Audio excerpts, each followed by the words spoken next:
முன் கதைகள். 1 ஊர் முடக்கத்தால் மொத்தமாய் கிடைத்த 2 மல்கோவாக்கள். 2 கடலில் ராணி அத்தையுடன் நான். 3 வேவு பார்த்தவளுடன் விடிய விடிய. 4 தோப்பில் வைத்து தெறி. கதையின் தொடர்ச்சி இறுதி பாகம். அடுக்கடுக்காக கேள்விகளை கேட்டுக்கொண்டு எங்கள் இருவரின் நடுவே வந்து அமர்ந்தாள் ராணி அத்தை. என் லுங்கியில் ஒட்டி இருந்த கஞ்சித் துளிகளை கண்டு இருவரையும் மாறி மாறி பார்த்தாள். இங்க நான் வரதுக்கு முன்னாடி என்ன நடந்தது என்று கேட்டாள். நானும் கீர்த்தனாவும் அமைதி காத்து எதுவும் பேசாமல் இருந்தோம். கீர்த்தனாவை சிறிது தூரம் தள்ளி நிற்க சொல்லிவிட்டு என்னிடம் வந்து விசாரித்தாள் ராணி அத்தை. முதல் நாள் எனக்கும் ராணிக்கும் நடந்த சம்பவத்திற்கு பிறகு நடந்தவற்றை கூறினேன். அதைத் தொடர்ந்து இன்று காலை என்ன நடந்தது என்பதை விவரித்து கூறினேன். தற்போது ராணி அத்தைக்கும் சிறிது பயம் வந்துவிட்டது. எங்கே கீர்த்தனா தனக்கும் கார்த்திக்கும் உள்ள உறவை பற்றி தன் கணவனிடம் சொல்லி விடுவாளோ என்று கீர்த்தனாவை நினைத்து சிறிது பயம் கொண்டாள். அவளின் பயம் குறித்து என்னிடம் கூறியதும் அவ்வாறு எதுவும் நடக்காது, அவள் கூறமாட்டாள் என்று அத்தையை அமைதிப்படுத்தினேன். பின்பு கீர்த்தனாவை நான் அழைத்து நடந்தவற்றை நான் கூறிவிட்டேன். இது யாரிடமும் தெரியக்கூடாது என்று ராணி அத்தை வரும்போது சொன்னேன். கீர்த்தனா நம்ம மூவருக்குள் இருக்கும் விஷயம் பற்றி எக்காரணம் கொண்டும் யாருக்கும் தெரியாது, பெரிய வராது என்று உறுதியாக கூறினாள்.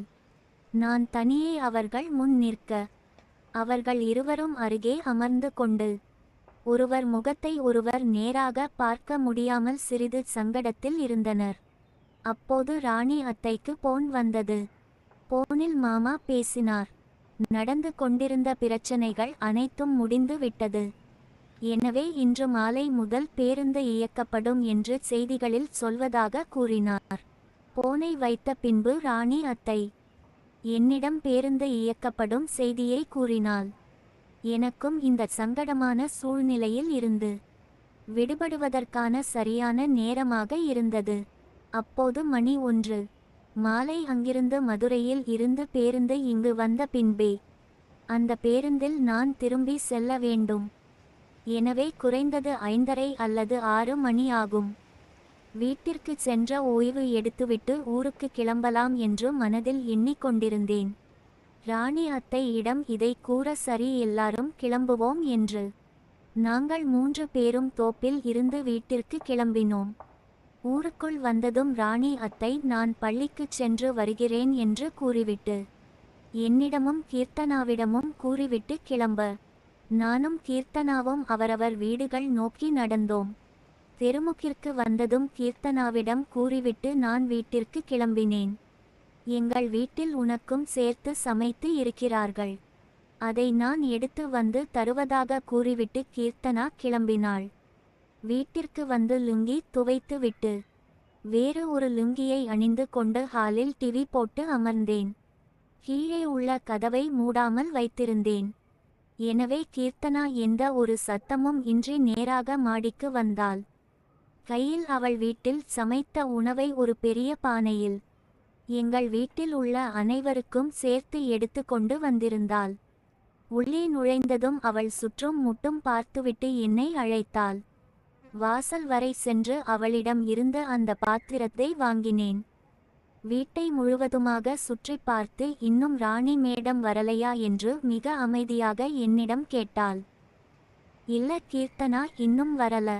ஏன், என்ன ஆச்சு என்று நான் கேட்க பாத்திரத்தை என்னிடமிருந்து வாங்கி நேராக கிச்சனில் சென்று வைத்துவிட்டு வேகமாக என்னை நோக்கி வந்து வெளியில் இருந்து பார்க்காதவாறு பின்புறம் இருக்கும் சுவற்றின் மீது என்னை அழைத்துச் சென்று ஆசை தீர முத்தம் தந்தாள்.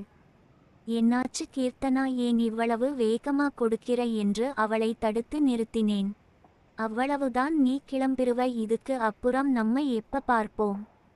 இல்லை, எனக்கு கல்யாணம் ஆனதுக்கு அப்புறம் தான் பாப்பேனோ எனக்கு தெரியல. ஆனா இன்னைக்கு நாம இருந்ததும் நைட்டு ஒன்னா இருந்தது எனக்கு ரொம்ப சந்தோஷமா இருந்துச்சுடா என்று கூறினாள்.